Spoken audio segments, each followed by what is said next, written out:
Bismillah, assalamualaikum warahmatullahi wabarakatuh. Alhamdulillah, salatu wassalamu ala rasulillah wa ala alihi wa sahbihi wa sallama taslima. Kita di akhir pertemuan dari tafsir di Juz Ammah, yaitu surah yang terakhir juga yang akan kita bahas, yaitu surah Al-Falaq dan surah An-Nas, di mana dua surah ini disebut dengan mu'awwazataini, surat yang mana Rasulullah menggunakan dua surah ini untuk apa?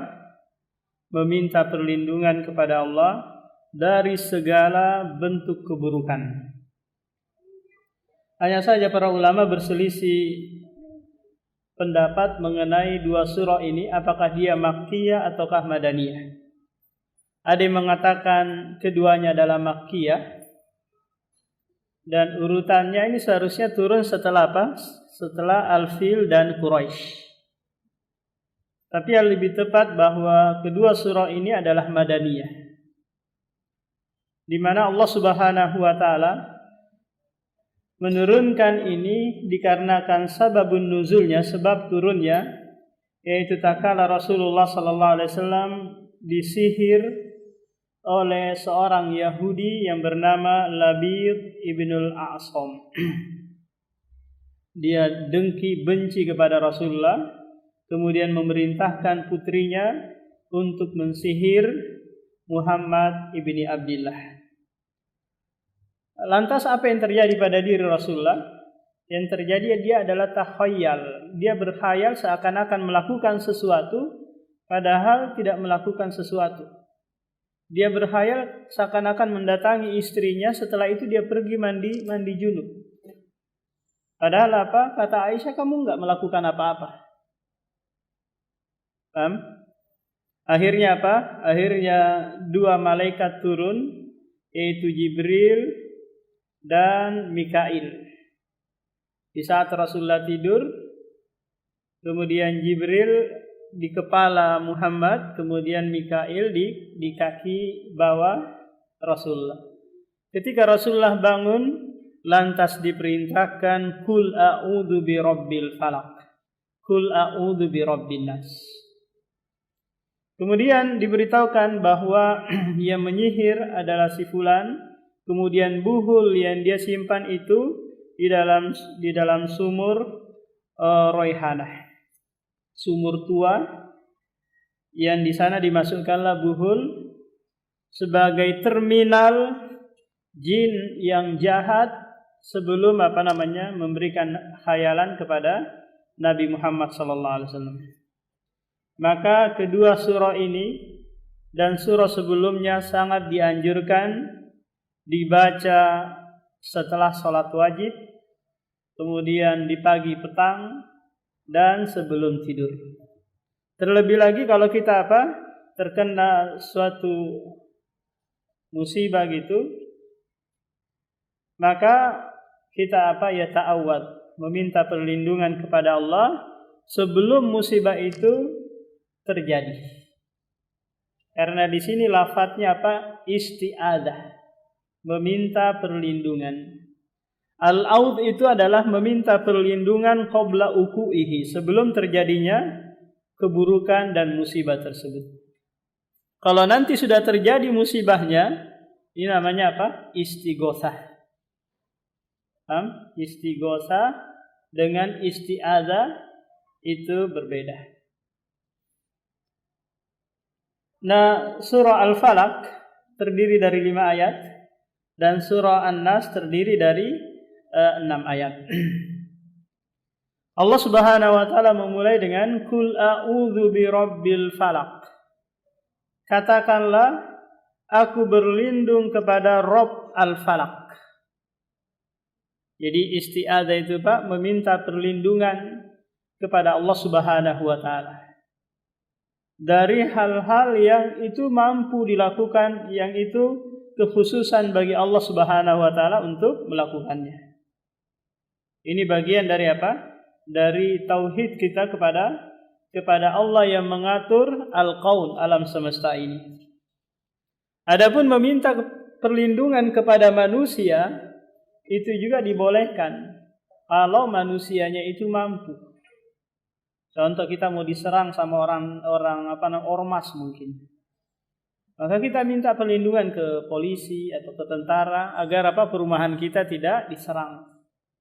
Ini boleh. Yang nggak boleh itu meminta kepada orang yang tidak mampu. Contoh kita minta kepada orang buta agar menuntun kita ke pasar. Ini nggak mampu, dia sia-sia. Atau kita meminta kepada kuburan agar dia melindungi kita dari roh-roh jahat. Atau meminta perlindungan kepada orang yang goib yang tidak ada di depan kita. Ini mengantarkan kepada kesyirikan. Qul a'udzu birabbil falaq. Al-falaq itu maknanya adalah waktu subuh. Kenapa kita berlindung kepada Allah di waktu subuh? Karena disinilah awal mula yatanaffas, manusia memulai aktivitas, dan di sana banyak bermunculan keburukan-keburukan. Akhirnya kita berlindung kepada nama Allah Ar-Rabb, yang dia yang mengatur segala alam semesta ini. Makhluknya semuanya dia yang atur. Malaikatnya, jinnya, manusianya, hewan-hewannya, semua yang dia yang atur. Jadi enggak ada satupun dari makhluk Allah yang lepas dari pengaturan. Lepas dari Dari pengaturan Allah Subhanahu wa taala. Nah, kalau kita sudah yakini ini bahwa sekecil apapun musibah yang menimpa kita, itu adalah pengaturan Allah Subhanahu wa taala, maka kita hanya dituntut dua hal. Apa itu? Bersabar atau bersyukur. Kalau sekiranya perpindahan ibu kota ke Kaltim ini mendatangkan musibah bagi kita, jalan di mana-mana macet, banyak kejahatan dan apa-apa gitu bermunculan, ya sudah, kita bersabar karena ini adalah pengaturan Allah Subhanahu wa taala. Ada hikmah di balik semua itu. Apakah ini bertahan 10 tahun ke depan atau 50 tahun ke depan atau 2 bulan ke depan, wallahu a'lam. Ini adalah pengaturan Allah Subhanahu wa taala. Kita dituntut bersabar kalau itu musibah bagi kita. Tapi ada juga yang merasakan di sana dengan pindahnya IKN ke Kaltim, ibu kota ke Kaltim, mereka meraup keuntungan yang banyak. Berarti ini nikmat bagi mereka. Maka mereka dituntut untuk bersyukur. Paham? Jadi apapun yang terjadi di al-kaun ini, di alam semesta ini, itu pengaturan Allah Subhanahu wa taala.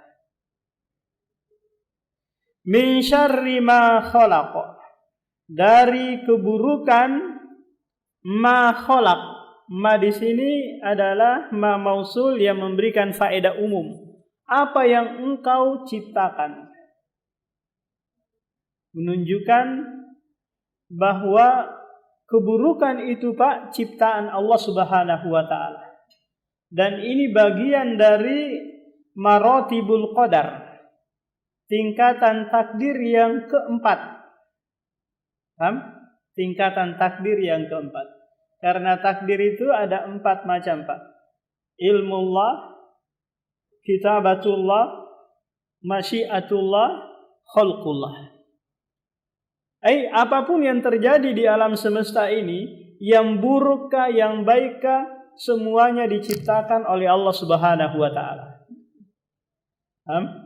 Semuanya diciptakan oleh Allah. Dari sisi apa ini Allah menciptakan? Kita lihat dulu bahwa makhluk itu ada berbagai macam makhluk. Karena di alam semesta ini, di dunia yang kita tinggal ini semua adalah makhluk Allah Subhanahu wa taala kan?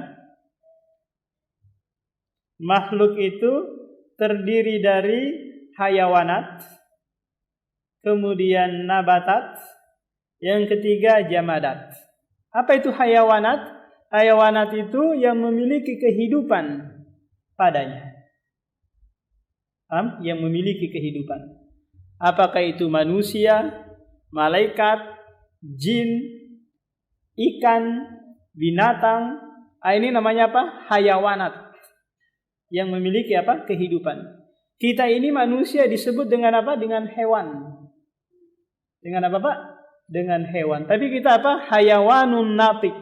Hewan yang bisa berbicara.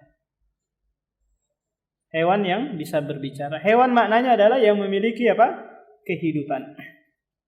Nah, dari makhluk Allah yang satu ini yang memiliki hayawanat, memiliki kehidupan, itu ada yang diciptakan memang untuk melakukan keburukan.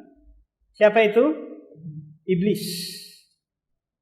Ini Allah ciptakan memang untuk apa? Tujuannya melakukan keburukan. Dan iblis ini bagian dari jin. Bagian dari apa, Pak? Bagian dari jin. Jin yang buruk. Itu disebut dengan apa? Dengan iblis. Atau apa yang sifatnya umum adalah syaitan minal jin. Syaitan dari kalangan apa? Dari kalangan jin. Ini memang tugasnya apa? Membuat keburukan dan kerusakan. Ada di sana hayawan yang Allah ciptakan, dia hanya berbuat kebaikan. Siapa itu? Malaikat. Ada di sana yang hayawanat, dia tapi apa? Ada potensi kebaikan, ada potensi melakukan keburukan. Siapa itu? Manusia.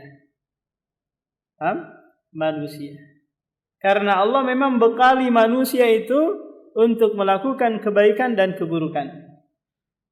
Wa nafsi wa ma sawwaha fa'alhamaha fujuraha wa taqwaha qad aflaha man zakkaha wa qad khaba man dassaha. Nah, pada diri manusia itu ada potensi baik dan potensi buruk. Maka kita, Pak, sebagai seorang pendidik, maka jangan jadikan manusia itu seperti robot. Yang dipaksa terus melakukan kebaikan.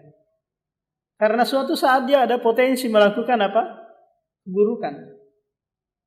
Dan keburukan dan kebaikan yang dia lakukan itu, Pak, muncul dari ikhtiyarihi, pilihan dia.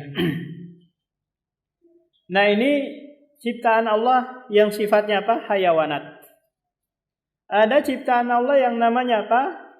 Nabatat, tumbuh-tumbuhan.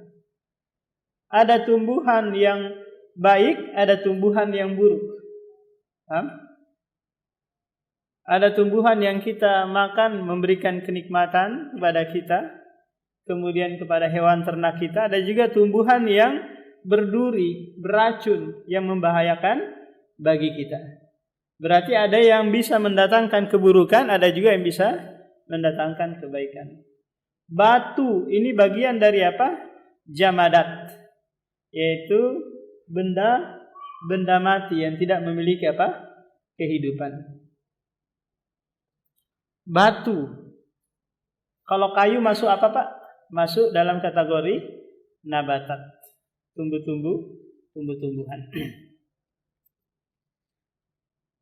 Kalau sekiranya keburukan itu muncul dari sesuatu yang tidak memiliki pilihan, maka mudah kita untuk apa, Pak?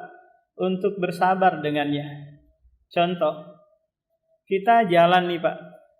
Kemudian sibuk lihat HP gitu, balas WA, kemudian ternyata ada batu di depan yang menyebabkan kita tersandung. Sekarang kita layak nggak marah-marah sama batu? Batu ini, dasar batu.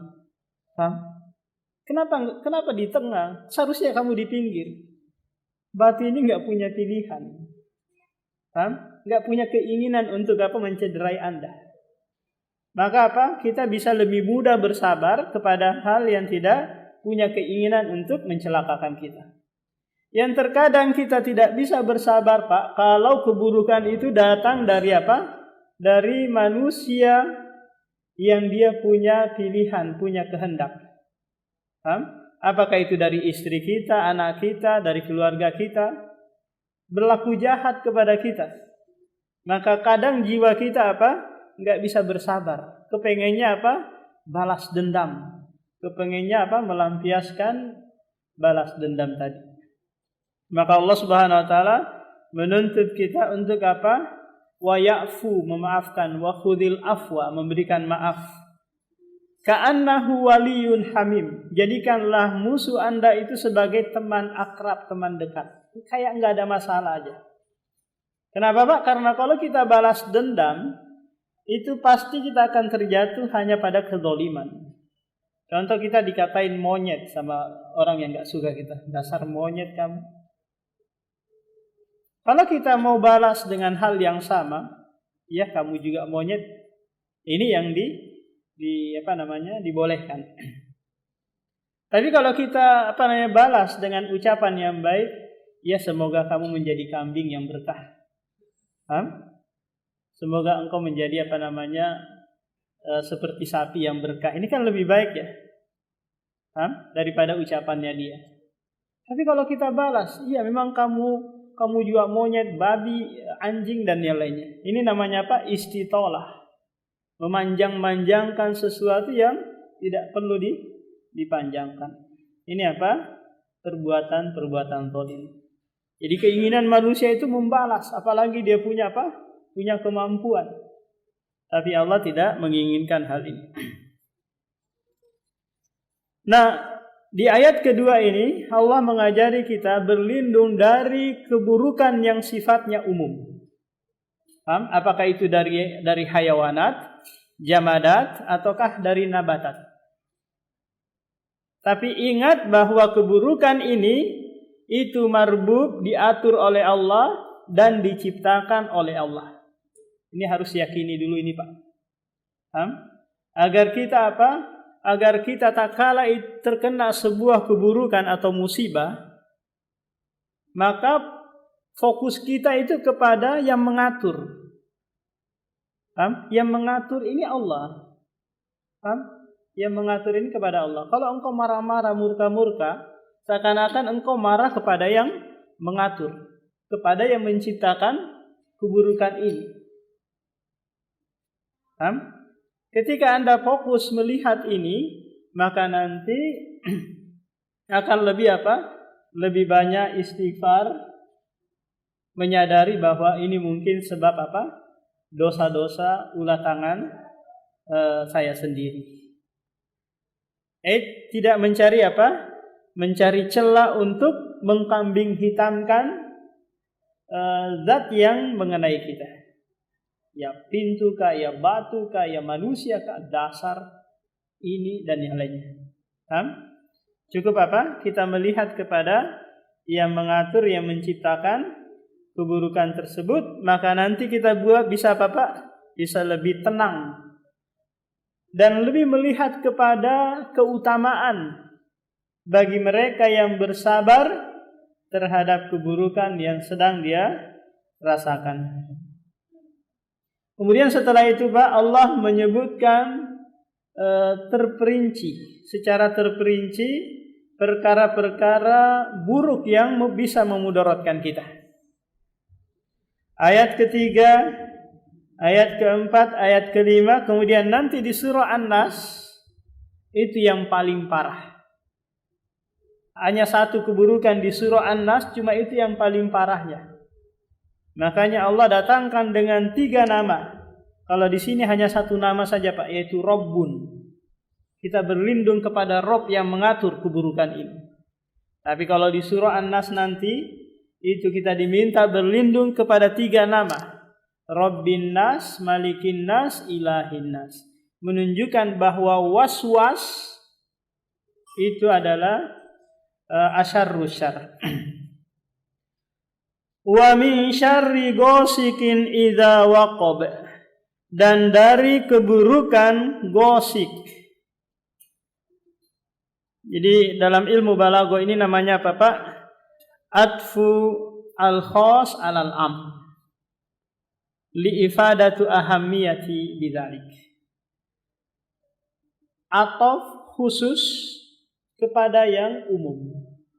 Syarri gosikin ini khusus. Kalau yang sebelumnya apa? Syarri ma khalaq. Ya, sifatnya apa? Umum. Menunjukkan bahwa ini sangat penting untuk disebutkan. Seperti iyyaka na'budu wa iyyaka nasta'in. Isti'anah itu bagian dari ibadah. Paham? Cuma dia dipisahkan, menunjukkan ini apa? Suatu hal yang penting karena disebutkan secara khusus.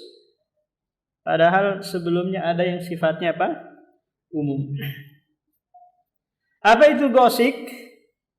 Gosik itu Pak ada dua maknanya. Makna yang pertama adalah malam.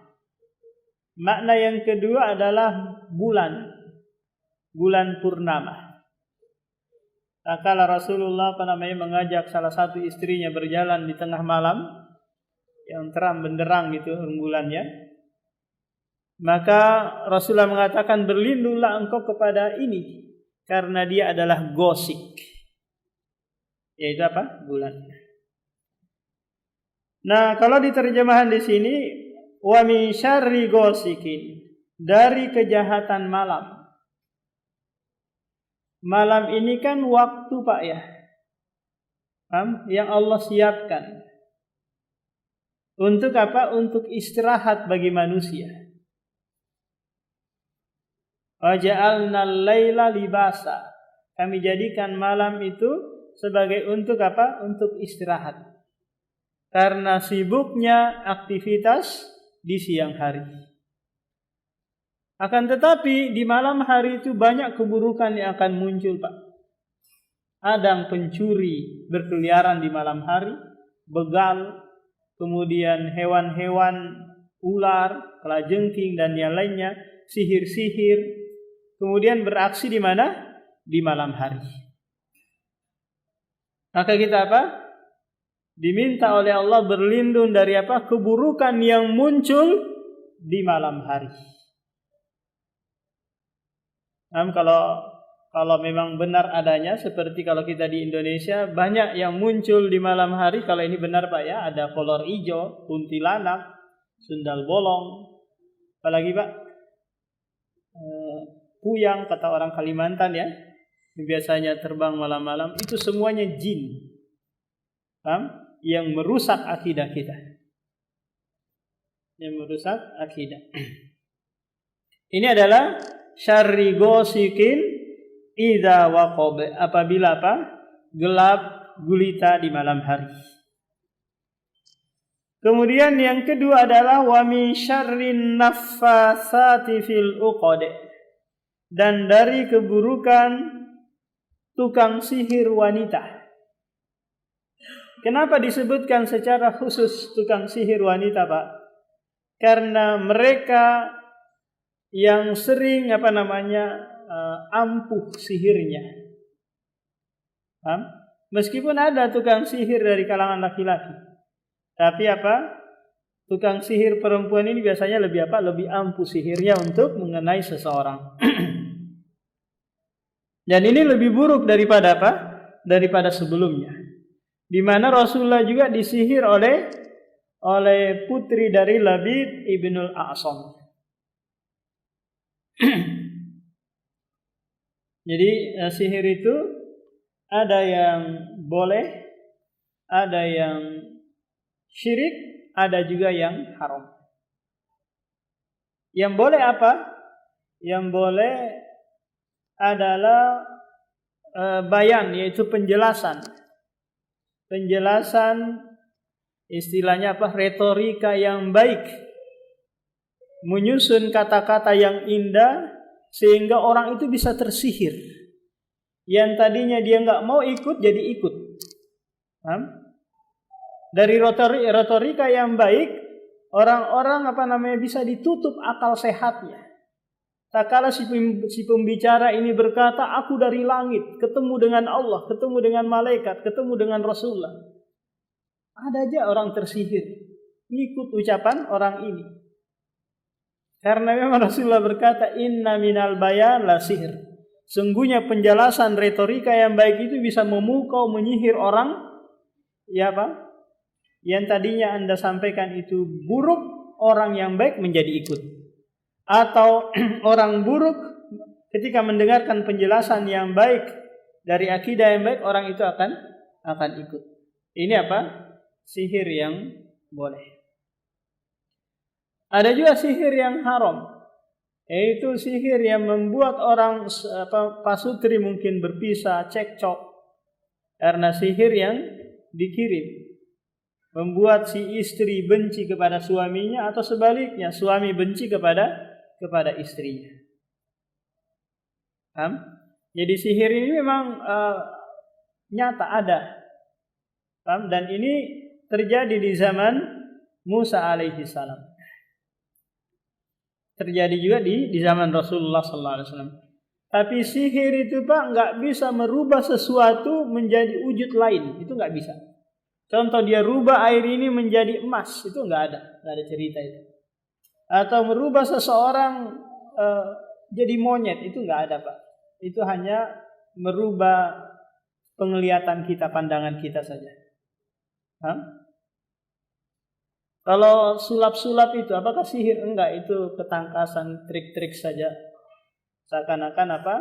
Benar, padahal itu ada ada permainan di belakang layar. Ada juga sihir yang bisa terjatuh kepada kesyirikan. Kalau sihirnya itu meminta bantuan jin. Kenapa Pak? Karena kalau manusia ini meminta bantuan dengan jin, maka si jin ini nanti membuat kesepakatan atau akad. Apa itu? Akadnya si jin ini menawarkan bantuan, tapi nanti dibalas dengan perbuatan maksiat. Si jinnya ini menawari, iya saya mau bantu kamu, tapi dengan syarat kamu ninggalin sholat. Atau kamu nyembelih ayam hitam, kakinya hitam di pohon tersebut. Di pohon ada rindang pohon beringin di depan rumahmu itu. Atau kamu melakukan sesuatu, atau kamu ambil darah haid istrimu, kamu taburin di Al-Quran. Pokoknya apa? Maksiat dibalas dengan apa? Dengan jasa oleh jin tersebut. Makanya di sini disebutkan apa? Fil uqad. Di mana manusia itu yang melakukan sihir telah membuat akad dengan jin. Makin makin besar tuntutan si jin ini, makin besar pula balasan yang akan dia berikan. Kalau tuntutannya ini adalah kesyirikan, balasannya maka cepat juga terjadi apa yang diinginkan tadi. Jadi seluruh sihir yang itu meminta bantuan kepada jin, kalau itu nanti terjadi Pak, pasti ada balasan yang akan dia berikan kepada jin itu yang sudah berhasil menjalankan tugas. Berhasil menjalankan tugas. Nah, jadi bentuk-bentuk sihir ini banyak macamnya.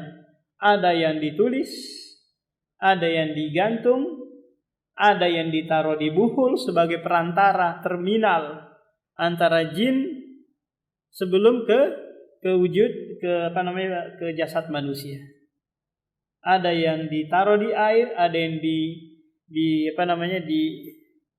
ditulis di patung gitu atau di tembok atau ditusukkan ke boneka. Akhirnya apa? Orang yang disihir tadi ini merasa tertusuk, merasa ini sakit perutnya. Akala si dukun ini tusuk ke kepala boneka tersebut, akhirnya apa? Sakit pula kepalanya atau bahkan keluar darah dari orang yang disihir itu. Lantas bagaimana kita berlindung kalau ada orang yang mencoba mensihir kita, Pak? Maka pertama kita membaca ini, Qul a'udzu birabbil falaq. Yang kedua membaca Al-Quran. Yang ketiga memakan korma. Atau yang lebih bagus kalau ada korma ajwa 7 butir gitu. 7 butir. Nah, ini apa? Pengobatan-pengobatan yang syar'i untuk apa? Melindungi dari sihir. Atau minta diruqyah. Pak. Atau yang lebih bagus lagi Pak adalah memanage rasa takut. Memanage rasa takut, mengontrol rasa takut kita. Karena jin-jin itu tak kala ingin masuk ke tubuh kita, dia memberikan sinyal terlebih dahulu. Apa itu sinyalnya? Pintu dia banting, gelas jalan sendiri, piring dia terbang sendiri, atau mandau gitu terbang sendiri kemana-mana, atau kok ada kubah masjid jalan sendiri nih. Maka ini adalah sinyal agar Anda merinding bulu romanya, gemetaran, ketakutan, gak mau lagi keluar dari rumah. Maka siap-siaplah. Setelah itu apa? Anda dimasuki atau diganggu oleh jin. Kalau Anda bilang, "Hei jin, kalau kamu berani 1 lawan 1, keluar kamu, tampakkan dirimu." Maka jin itu akan lari terbirit-birit ketakutan, karena memang asalnya dia takut kepada manusia. Dia menyebutkan hal itu di surah Jin. Kul inni la amliku lakum darra wala rasyada. Sesungguhnya aku dari kalangan jin itu tidak bisa memberikan mudarat kepada kalian wahai manusia. Cuma karena kita takhwif, itu ketakutan, nah disitulah jin mengambil kesempatan. Wa min syarri hasidin idza hasade. Nah di ayat ini ditutup dengan apa? Dengan berlindung dari keburukan hasad. Tapi tidak disebutkan secara mutlak idza hasada, apabila dia iri dengki kepada seseorang. Menunjukkan Pak bahwa seluruh manusia itu memiliki sifat hasad. Siapapun kita pasti memiliki sifat apa? Hasad. Cuma orang yang buruk adalah mereka yang menampakkan hasadnya. Dengki irinya apa? Dia tampakkan. Tak kala seorang ustadz hasad kepada ustadz yang lain. Tak kala ustadz yang itu banyak jamaahnya, banyak yang menghadiri kajiannya. Ustadz apa itu, nggak bisa baca kitab. Lihat tuh, tak kala dia ngajar terjemahan terus dia pakai. Lulusan mana itu? Dia lulusan teknik aja ngajar. Nggak pernah lulusan pondok pesantren. Ini ustadz yang apa? Yang hasad kepada ustadz yang lain yang lebih banyak jamaahnya. Tak kala Syekh Bimbas, seorang rektor di Universitas Islam Madinah, membuat majelis di Masjid Nabawi, yang hadir sedikit, hanya berapa orang saja Pak. Giliran Syekh Albani yang mengisi kajian di Masjid Nabawi, yang hadir banyak. Padahal Syekh Albani ini hanya dosen biasa saja. Syekh Bimbas rektor di Universitas Madinah. Kalau ada yang menyampaikan, ya Syekh, kenapa kau sedikit sekali jamaahmu?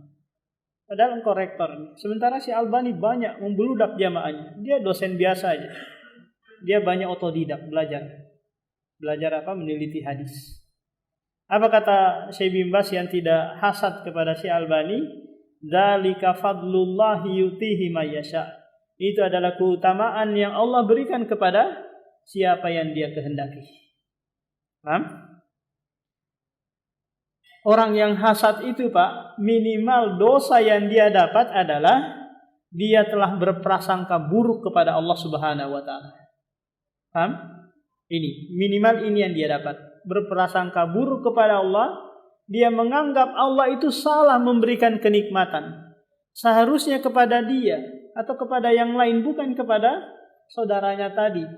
Yang istrinya 3 mungkin, yang rumahnya 5 mungkin, yang motornya banyak dan yang lain. Banyak hartanya. Ini dosa yang pertama Bapak, dia berprasangka buruk kepada Allah Subhanahu wa taala. Kita sebutkan dulu apa itu hasad. Hasad itu adalah tamanni zawalin nikmatil ghair, yaitu keinginan hilangnya kenikmatan orang lain. Ini namanya apa? Hasad. Apakah berpindah kepadanya atau hilang begitu saja? Ini namanya apa, Pak? Hasad. Kalau dia berangan-angan kepengen sama dengan orang tersebut, ini namanya apa? Ghibthah. Nah, kalau ada ikhwan kita, istrinya 3, mobilnya 4, rumahnya 5, kita juga berusaha kepengen seperti orang itu. Namanya apa? Ghibthah. Tapi kalau kita hasad kepadanya, kita panggil, kita ke dukun lah, untuk menaburi sesuatu di rumahnya agar kacau berantakan keluarganya, usahanya hancur. Kalau dia punya warung yang rame gitu, kita taburin gitu, akhirnya orang melihat warung itu seakan-akan sudah tutup atau seperti lautan yang nggak ada isinya. Ini namanya apa, Pak? Hasad. Jadi hasad ini seperti apa?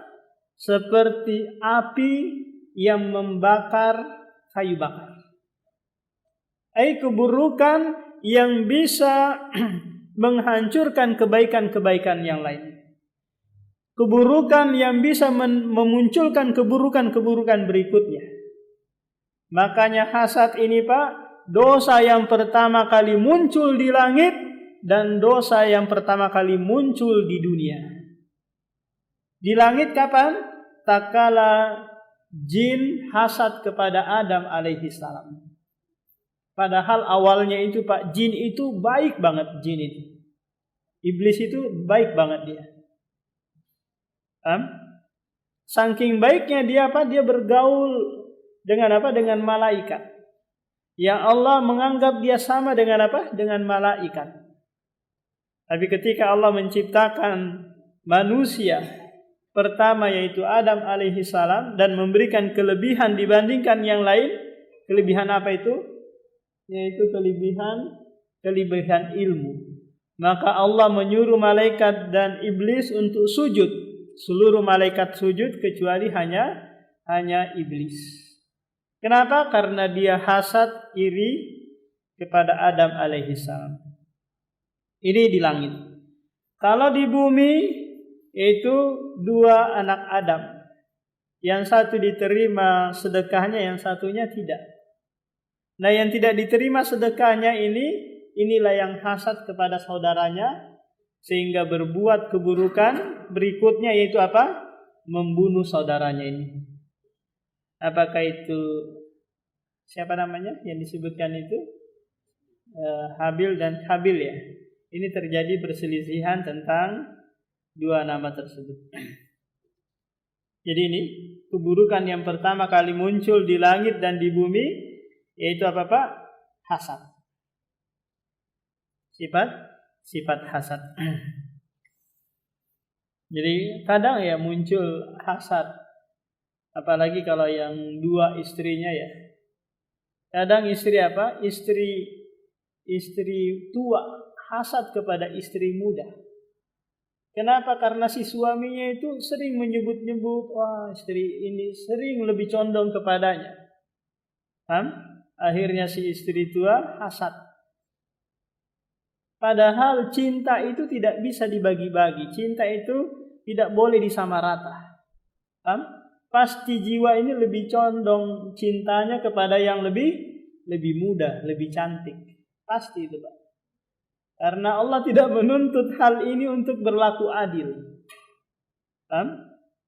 Karena manusia nggak sanggup memang untuk berlaku adil dalam hal dalam hal cinta. Benar kan Pak Wahyu? Belum dipraktekin ya. Pasti suami akan lebih cinta kepada istri muda. Itu pasti.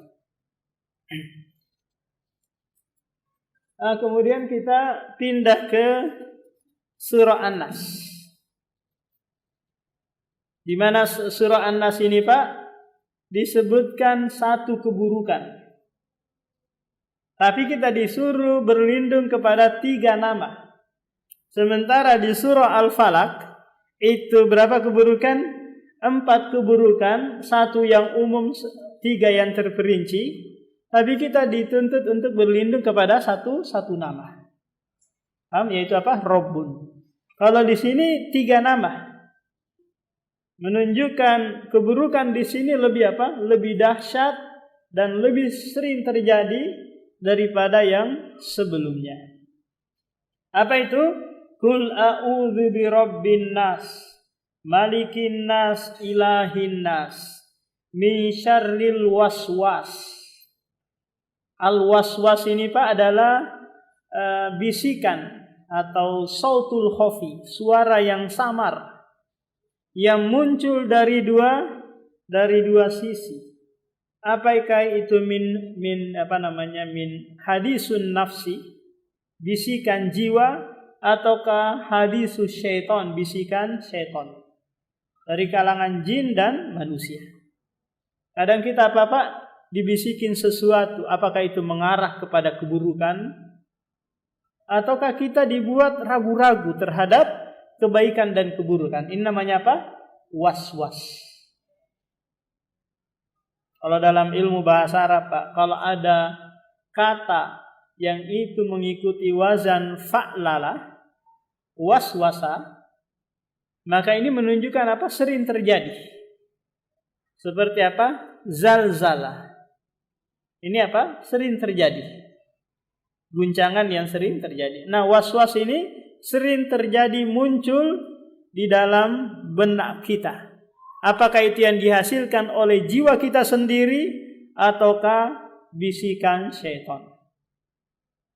Kenapa ini dianggap paling buruk Pak? Dikarenakan ini samar sekali. Kalau keburukan orang yang hasad, orang tukang sihir, ini boleh bisa kita hindari karena nampak kan ya. Kalau was-was ini samar sekali. Paham? Maka kita lebih minta perlindungan kepada siapa? Kepada Rabb, kepada Malik, dan kepada Al-Ilah, Allah Subhanahu wa ta'ala.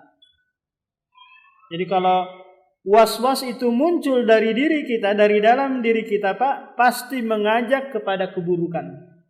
Innan nafsa la'ammaratun bisu. Sesungguhnya jiwa itu memerintahkan kepada keburukan. Kalau itu bisikan dari syaitan, maka ini juga pasti apa? Mengarahkan kepada keburukan. Buktinya apa Pak? Coba kita terbayang sejenak ya. Kalau bangun dari tidur Pak, bangun dari tidur itu langsung datang bisikan. Masih lama azannya, tidur aja lagi. Sudah azan, nanti itu qomatnya lama. Tenang aja, tidur aja lagi. Kita tidur lagi. Pas qomat, itu imamnya bacaannya panjang.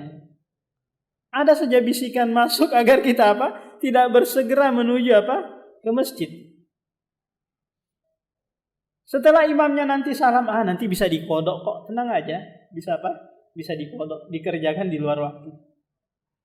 Sudah tidur lagi kita. Akhirnya terbit matahari. Masih dibisikin, masih ada waktu, tenang aja, tidur aja lagi. Paham? Demikian juga di saat kita mau tidur itu dibisikin. Maka ini musuh Musuh terberat kita, Pak. Internal dan eksternal. Paham? Yang senantiasa, yang tidak ada henti-hentinya mengajak kita kepada keburukan. Maka kita berlindung kepada Allah. Qul a'udzu birabbin nas, malikin nas, ilahin nas, min syarril waswasi al-khannas.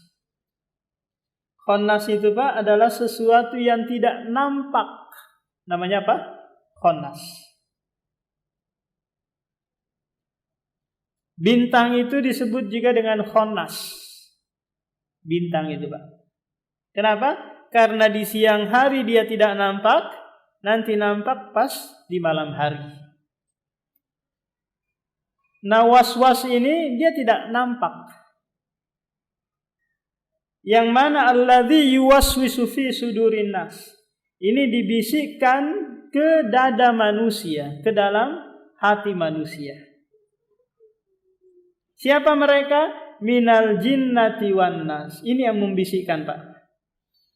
Membisikkan keburukan baik itu dari kalangan jin yang jahat yaitu syaitan, demikian juga dari kalangan manusia yang jahat yang senantiasa mengajak kita kepada keburukan. Nah, ini mungkin bisa kita jelaskan dari dua surah yang mulia ini. Barangkali ada yang bertanyakan, Pak, sebelum kita tutup.